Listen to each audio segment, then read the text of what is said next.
Alhamdulillah wassalatu ala rasulillah. Allahumma sholli ala sayyidina Muhammad al-Fatih lima ughliqa wal khatim lima sabaqa nasiril haqqi wal hadi ila siratikal mustaqim wa ala alihi haqqa qadrihi wa miqdarihi al-azim. Ibu bapak yang dimuliakan oleh Allah Subhanahu wa taala, bertemu kembali dalam kajian mingguan membahas surat An-Nasr. Namun An-Nasr itu turunnya nanti pas ketika Fatu Mekah, hanya kita menuntut kejadian-kejadian di awal sebelum ayat itu turun.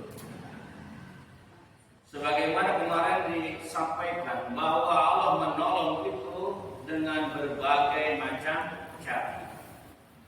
Ayat Al-Quran yang kemarin disampaikan, walaqad nasarakumullah bi Badr.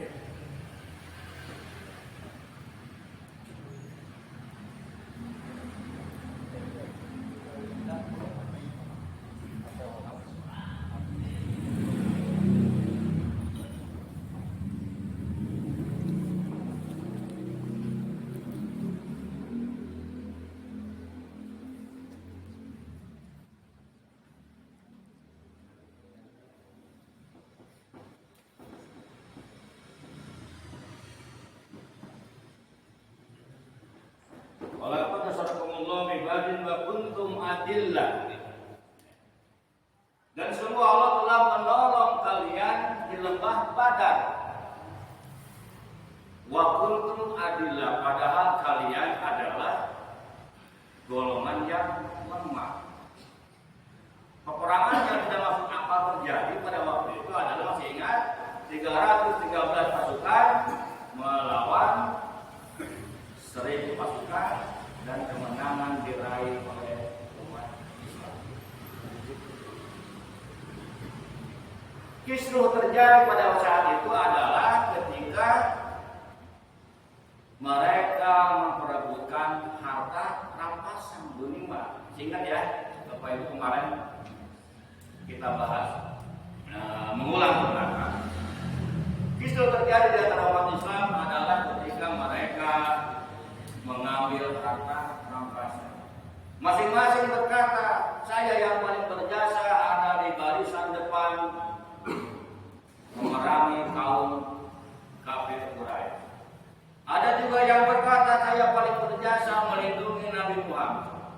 Ada juga yang berkata, kalau bukan karena saya pasukan pemanah, tidak mungkin kemenangan itu terjadi. Akhirnya pada waktu itu Nabi Muhammad merasa, ini bagaimana dengan harta rampasan?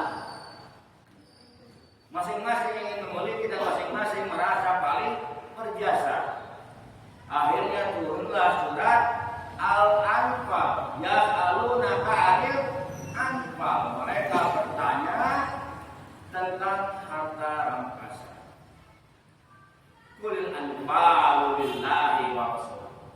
Harta rampasan itu milik Allah dan Rasul. Sehingga akhirnya diambil alihlah harta rampasan itu dan dibagikan kepada para sahabat yang ikut berperang secara adil dan rata. Sebagian dipakai untuk pembinaan umat, untuk perlengkapan senjata, sehingga umat Islam semakin kuat. Sehingga cerita Nabi Muhammad bersama para sahabat yang berperang kembali ke kota Madinah. Pasukan kafir Quraisy pada waktu itu menyimpan dendam dan kebencian yang sangat mendalam. Sampai Abu Sufyan itu berjanji, sebelum saya membalas kekalahan dari peperangan ini, saya tidak akan membasahi rambut saya sampai memerangi Nabi Muhammad. Begitu juga dengan Hindu istrinya, tidak akan tidur sekamar dengan Abu Sufyan. Dan artinya tidak membasahi rambutnya itu tidak akan mandi junub, berarti tidak akan melakukan ham. Paham ya? Ibu pasti paham, kalau ibu pasti paham. Setelah kembali ke Madinah, itu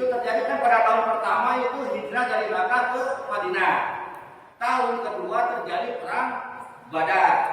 2 bulan setelah perang Badar, Abu Sufyan menunaikan janjinya karena nazar tidak akan membasahi rambutnya, menyerang kota Madinah dengan membawa 200 pasukan kuda. Dibakarlah pohon-pohon korma, dibakarlah rumah-rumah di pesisir di sebelahnya kota Madinah, kemudian dibunuh sahabat Nabi 2 orang yang pada saat itu kabar beritanya sampai kepada Nabi Muhammad. Kemudian Nabi Muhammad melakukan penyerangan, pasukan Abu Sufyan yang 200 orang itu kabur, yang dikenal dengan perang Sawik. Perang Sawik itu pada saat pasukan Abu Sufyan kabur, semua harta benda yang berada di unta itu dilepaskan uang untuk meringankan agar unta yang tunggang itu lebih cepat larinya. Sawik itu gandum yang ditumbuh sebagai perbekalan untuk berperang. Kemudian diambillah harta rampasan itu dibawa ke kota Madinah. Tahun ketiga Hijriah terjadilah peperangan yang disebut dengan perang Uhud. Ada ulama yang mengatakan kabar berita perang Uhud itu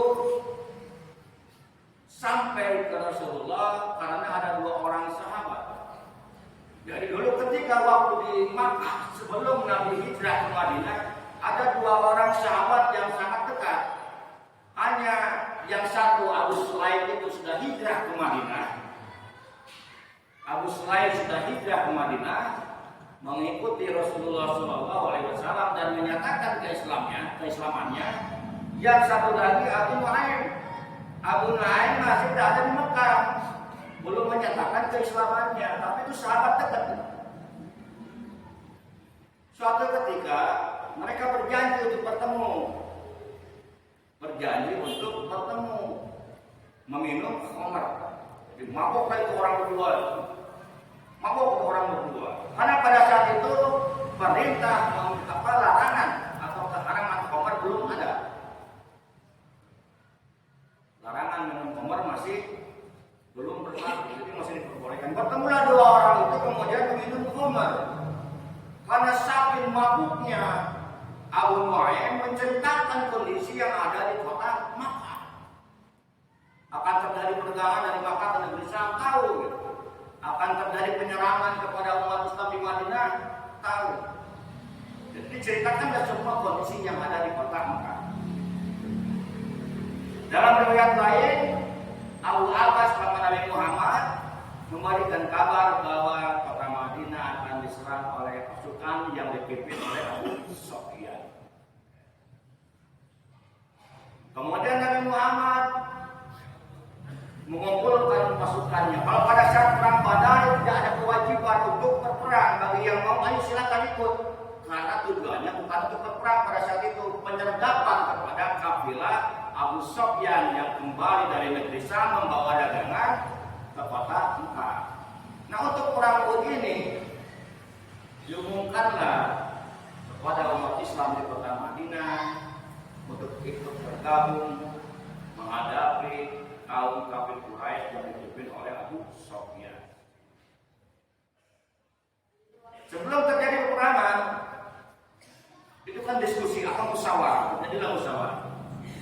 Musyawarah, Nabi menginginkan bahwa menghadapi pasukan kafir Quraisy itu bertahan di kota Madinah. Tapi para sahabat yang tidak ikut pada perang Badar menginginkan berperang di luar kota Madinah. Padahal sebelumnya Nabi sudah bermimpi bahwa setelah melaksanakan sholat Jumat, Nabi bermimpi pedangnya Nabi itu bengkok. Kemudian Nabi bermimpi ada yang menyembelih seekor sapi. Tuh, ditakwilkan oleh Nabi. Kalau sekarang orang bermimpi ditanya berapa angka toger kan gitu. Kalau dulu udah lain lagi, beda dengan dulu. Sekarang orang bermimpi langsung tanya angka berapa yang perlu baru nanti malam. Dulu Nabi bermimpi pedangnya bengkok. Kemudian bermimpi menyembelih seekor ada yang menyembelih seekor sapi. Itu firasat yang sudah tidak baik pada saat itu. Digambarkan bahwa firasat kekalahan akan terjadi dan ada keluarga Nabi, sahabat yang dicintai oleh Nabi akan terbunuh. Kemudian Nabi bermimpi masuk ke benteng yang kokoh, dalam artian bahwa Nabi pada saat perang pun akan selamat. Terjadilah musyawarah di situ, akhirnya Nabi mengikuti apa yang disarankan oleh para sahabat demi keselamatan masyarakat kota Madinah. Kalau menunggu di kota Madinah maka akan banyak anak-anak yang terbunuh, perempuan yang terbunuh, orang tua yang terbunuh. Akhirnya Nabi masuk ke dalam rumah, kemudian keluar dengan memakai baju besi dengan kudanya, kemudian ditanya oleh sahabat, "Ya Rasulullah, seandainya engkau menginginkan berkah di Madinah, kami ikut berada di Madinah." Kemudian Nabi menjawab, pantang bagi seorang Nabi ketika sudah memakai perlengkapan perang untuk tidak melanjutkan keluar menghadapi peperangan. Akhirnya Nabi keluar dari kota Madinah menuju ke lembah Uhud. Terjadi kekacauan di situ, adanya pengkhianatan dari pasukan yang dipimpin oleh Nabi Muhammad SAW. Di mana ada musyawarah yang telah disepakati, ketika orang tidak sepakat dengan hasil musyawarah, di depan berkata iya, tapi di belakang terjadi pengkhianatan. Sejarah itu berulang. Terjadi pengkhianatan yang dipimpin oleh Abdullah bin Ubay. 300 pasukan kembali ke Madinah di tengah jalan. Itu yang dipimpin oleh Abdullah bin Ubay, orang-orang munafik yang mendukung Nabi Muhammad SAW, tapi di tengah jalan kembali ke kota Madinah. Ayatul munafiqin salasun. Tidak ada zakat jawab. Jika berkata dia pasti akan berdusta. Tidak tu'mina khana. Diberikan amanat berkhianat. Diberikan amanat sebagai panglima perang, memimpin 300 pasukan lengkap dengan pakaian besi, berkhianat, meninggalkan peperangan, kembali ke kota Madinah. Berkurang pasukan menjadi 700 pasukan. Sementara kafir Quraisy berangkat dengan 7.000 pasukan. Terjadilah peperangan. Rasulullah menempatkan pasukan panah di bukit Uhud. Ini pasukan panah. Ini pasukan Rasul di sini. Musuh menempatkan 50 pasukan di bukit Uhud, pasukan pemanah. Rasulullah berpesan kepada pasukan pemanah, janganlah meninggalkan bukit ini baik dalam keadaan menang maupun dalam keadaan kalah. Jika kami menang, kalian tetap bertahan di bukit. Dan jika kami kalah, kalian tetap bertahan. Jangan bantu kami. Terjadilah peperangan. Tradisi Arab seperti biasa. Tradisi Arab dalam kancah peperangan biasanya adu jawara. Waktu itu Sayyidina Ali membunuh 3 orang kafir Quraisy dalam pertempuran. Terjadilah pertempuran yang sangat dahsyat pada waktu itu. Allah berjanji sebetulnya akan menolong umat Islam dalam setiap peperangan. Pada saat terjadi peperangan, pasukan kafir datang, kemudian pasukan panah menghujani tentara-tentara kafir Quraisy. Dihujanilah oleh pasukan panah. Hingga akhirnya mereka kabur, lari berbelit-belit. Bendera panji-panjinya itu jatuh. Melihat tentara dari kafir Quraisy sudah pergi meninggalkan bukit Uhud, dinyatakan oleh pasukan panah bahwa kemenangan ada pada pihak Islam. Setelah terjadi mereka kabur, akhirnya melihat di bawah sana itu ada lapangan pasar.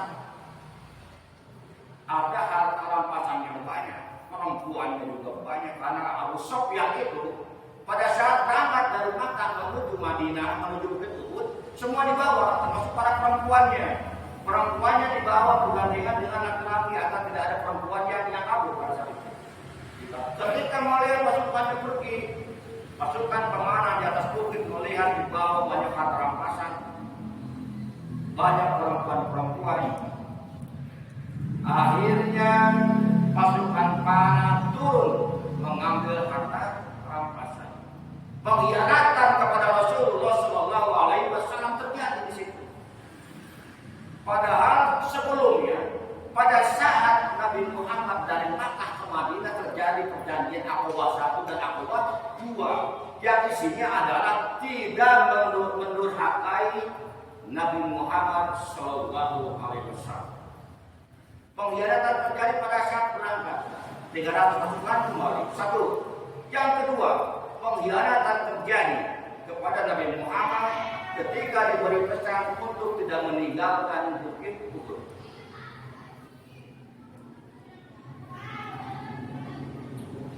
Turunlah pasukan panah mengambil harta rampasan. Kemudian Abu Sufyan, Khalid bin Walid pada saat itu panglima perang, kavaleri panglima perang berkuda, melihat pasukan panah turun dari bukit. Ini kesempatan emas untuk tahu kafir Quraisy. Antara kuda berbalik arah, memutar serangan ke belakang bukit Uhud. Air pasukan panah banyak yang terbunuh oleh tentara Khalid bin Walid. Kemudian diangkatnya bendera. Dilihat oleh kafir Quraisy, kita ini belum kalah, bendera masih dikibarkan.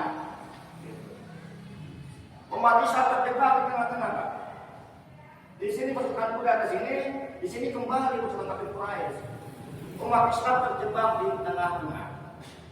Bahkan dalam riwayat, ketika melihat pasukan kuda umat Islam kembali, yang dari belakang lari, yang dari depan kembali, sesama umat Islam saling membunuh. Karena kacaunya peperangan itu. Saking kacaunya peperangan, lupa mana teman ada umat Islam saling membunuh.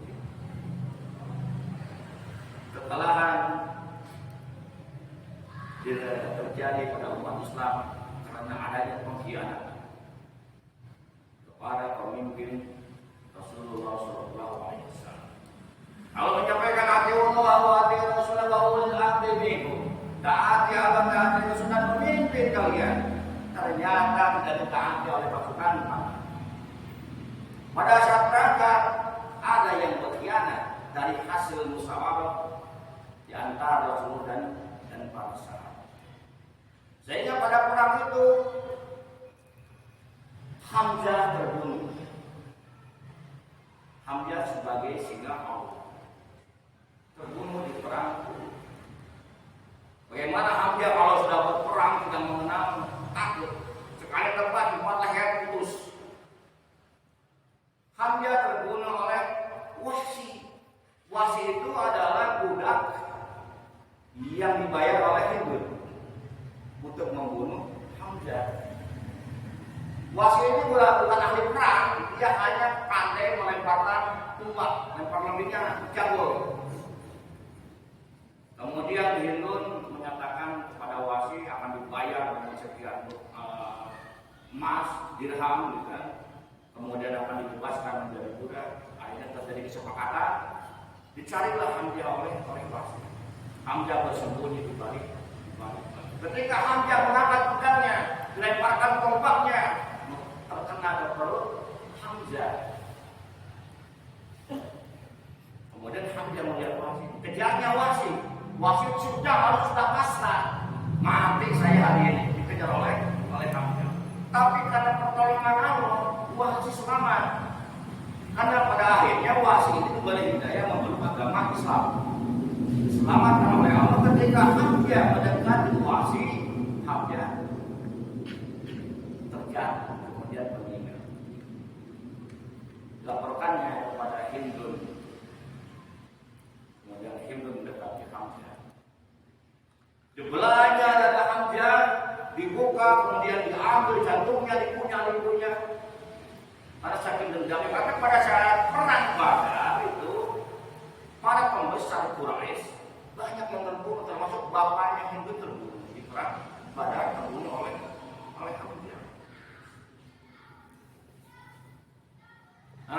setelah itu kembalilah umat Islam ke kota Madinah. Banyak yang terluka di sini. Bahkan dalam riwayat Abu Talha, Nabi Muhammad itu kan dijaganya oleh kurang lebih 9 orang yang menjaga keselamatan Nabi Muhammad SAW. Kemudian Nabi Muhammad bersabda, barang siapa yang bisa menjaga aku jaminkan surga. Abu Talha mengatakan, jangan. Silakan yang lain dulu. Sampai ke 9 sampai ke 8 orang itu berbunuh, Abu Talha yang terakhir. Dengan badannya yang besar, dengan gagah perkasa, dia melindungi Nabi Muhammad SAW. Abu Talha bisa menyerang pasukan kuda sendiri, kemudian balik-balik Nabi Muhammad, memeluk Nabi Muhammad, pasukannya mendekat, kembali lagi menyerang pasukan Quraisy, kemudian kembali lagi kepada Nabi Muhammad. Bahkan sampai disukannya bahwa Nabi Muhammad itu meninggal. Jadi penyebab kekalahan itu adalah yang pertama ada pengkhianatan dari hasil musyawarah. Kedua, tergiurnya pasukan pemanah dengan harta rampasan. Yang ketiga, disukannya Nabi Muhammad wafat, sehingga umat Islam kehilangan semangat untuk bertempur. Di situ ada hikmah yang terjadi. Ketika dalam satu kelompok tidak taat kepada pimpinan, maka akan terjadi masalah. Dalam kehidupan sehari-hari, jika kita sudah tergiur dengan harta yang banyak, maka akan terjadi masalah. Bukan Allah tidak menepati janji terhadap kemenangan perang Uhud, tapi umat Islam tidak memenuhi syarat terhadap janji Allah. Kalau bapak-bapak, ibu-ibu kan melakukan pekerjaan ada syarat-syaratnya.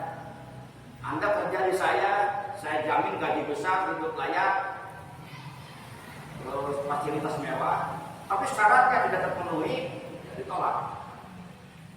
Makanya perang Uhud ini, kenapa umat Islam kalah? Karena syarat Allah memenuhi janji tidak terpenuhi. Di antaranya tadi ada pengkhianatan, kemudian tidak taat kepada pimpinan, kepada Rasulullah, padahal sudah ada dalam perjanjian Aqabah 1 dan 2 janji setia kepada Rasulullah dan tidak mendurhakai Rasulullah SAW.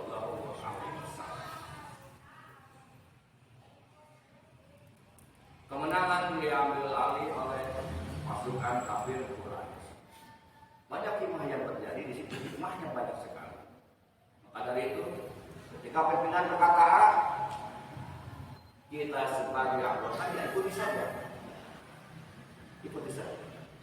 Jangan ada pengkhianatan, jangan ada ketidaktaatan. Dan ketika kita tergiur dengan harta, maka harta akan merupakan segala-galanya. Harta akan menjadikan kita tidak taat kepada Allah, juga tidak taat kepada Rasulullah SAW. Karena banyak cara Allah untuk menolong kita. Idza jaa nasrullahi wal fath, jika telah datang pertolongan Allah, maka kemenangan itu akan kita raih. Banyak cara Allah menolong kita. Ada yang ditolong dengan mengangkat senjata seperti terjadi pada perang Badar. Ada yang ditolong lewat doa, seperti keluarnya Nabi Yunus dari perut ikan, Nabi Yunus dari perut ikan, itu ditolong oleh doa. Ada yang ditolong melalui usaha dan sebagainya.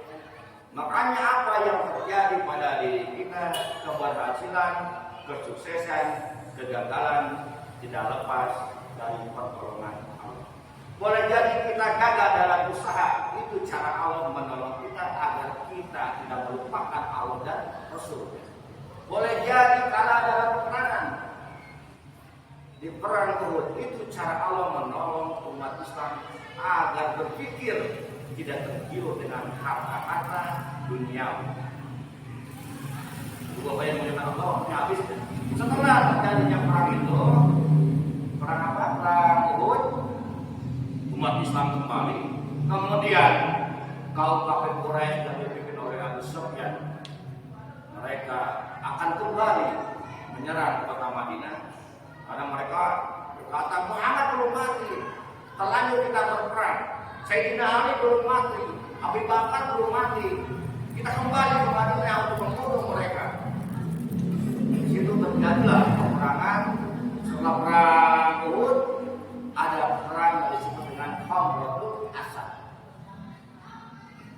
Kemudian Nabi Muhammad SAW memerintahkan kepada para sahabat untuk kembali memerangi tentara Abu Sufyan. Hanya khusus bagi mereka yang ikut di perang Uhud dalam keadaan tangan putus, tulang yang pada patah, banyak luka di tubuh.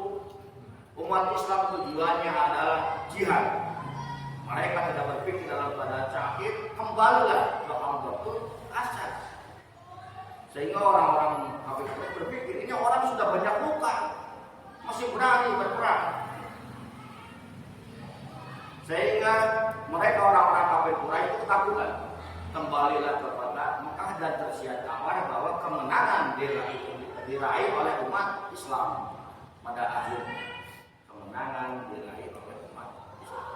Nah, setelah perang Uhud banyak peperangan kecil.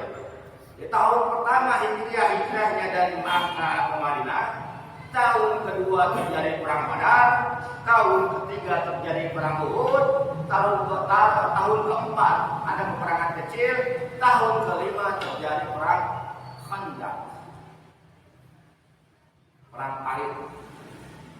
Tahun ke-6 perjanjian Hudaybiyah, tahun ke-8 Fathu Makkah. Maka dari itu ini pengajiannya Pak, saya masih beberapa episode yang dikhawatirkan mungkin jamaahnya bosan nanti diseling aja sama siswa atau sama siapa. Jadi kita dilanjutkan ke perjanjian Hudaybiyah, kemudian Fathu Makkah. Waktunya habis barangkali sampai berapa? Masih ada waktu. 40 menit. Hikmah yang terjadi dari kejadian perang Badar dan Uhud itu adalah perang Badar itu karena pada saat itu umat Islam benar-benar menanamkan keimanan dan ketakwaan dan keyakinan yang kuat, sehingga Allah menurunkan bantuan para malaikat. Perang yang mustahil terjadi di dunia yaitu pada perang Badar.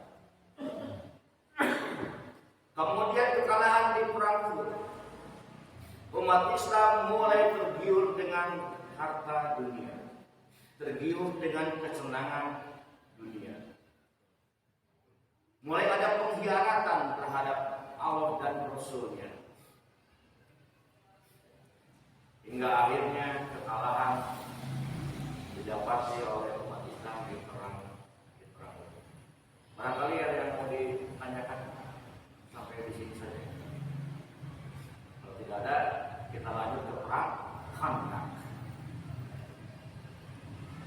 Kafir Quraisy tetap masih menyimpan dendam kepada Nabi Muhammad, masih menyimpan dendam kepada Nabi Muhammad. Pokoknya Nabi Muhammad harus mati. Islam tidak boleh berkembang di tanah Arab. Islam tidak boleh berkembang di tanah Arab. Abu Sufyan bersekutu dengan orang Yahudi, membawa 10.000 pasukan untuk menyerang kota Madinah. Kabar itu sampai kepada Rasulullah Shallallahu Alaihi Wasallam bahwa akan diserang oleh 10.000 pasukan. Sementara Rasulullah hanya mempunyai 300 pasukan. Hanya mempunyai 300 pasukan. Kemudian musyawarah lagi. Rasulullah bersama sahabat bermusyawarah bagaimana ini menghadapi pasukan yang banyak sementara kita kekurangan pasukan. Diskusi yang sangat panjang untuk menghadapi tentara yang dipimpin oleh Abu Sufyan. Akhirnya muncullah ide dari Salman Al-Farisi. Salman Al-Farisi itu orang Persia. Kalau di Arab itu Al-Farisi orang Persia, Al-Badui orang Baduy. Kayak kita di Indonesia misalkan Al-Bantani berarti orang Banten. Al-Jawawi orang Jawa. Itu sama Al-Farisi berarti orang Al-Palembang berarti orang Palembang. Al-Bataki orang Batak. Itu kalau di Arab seperti itu dulu. Al-Ghifari dari suku Bani Ghifar gitu. Nah, Salman Al-Farisi mengusulkan kepada Nabi Muhammad untuk membuat parit.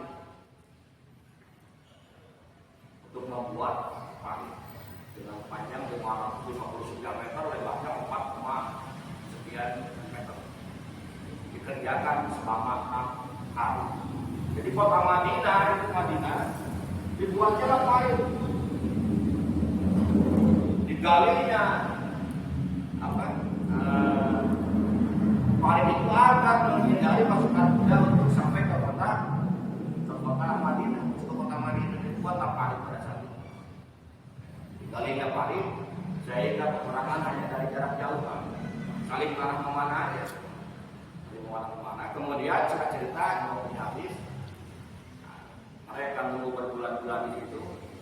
Perangan hanya jarak jauh, saling lempar tombak, saling memanah. Allah menurunkan badai pasir. Turunkannya badai pasir, kemudian tenda-tendanya hancur, dan akhirnya pasukan kafir Quraisy kembali ke kota Makkah. Tidak terjadi peperangan yang hebat seperti yang terjadi pada perang Badar dan perang Uhud. Ketika Nabi Muhammad itu banyak mukjizat yang terjadi pada saat perang Khandaq, banyak mukjizat yang terjadi.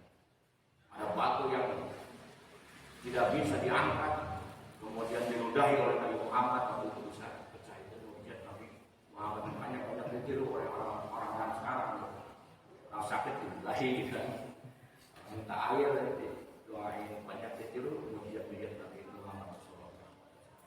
Saja barangkali, mohon maaf apabila ada kesalahan dan kekurangan.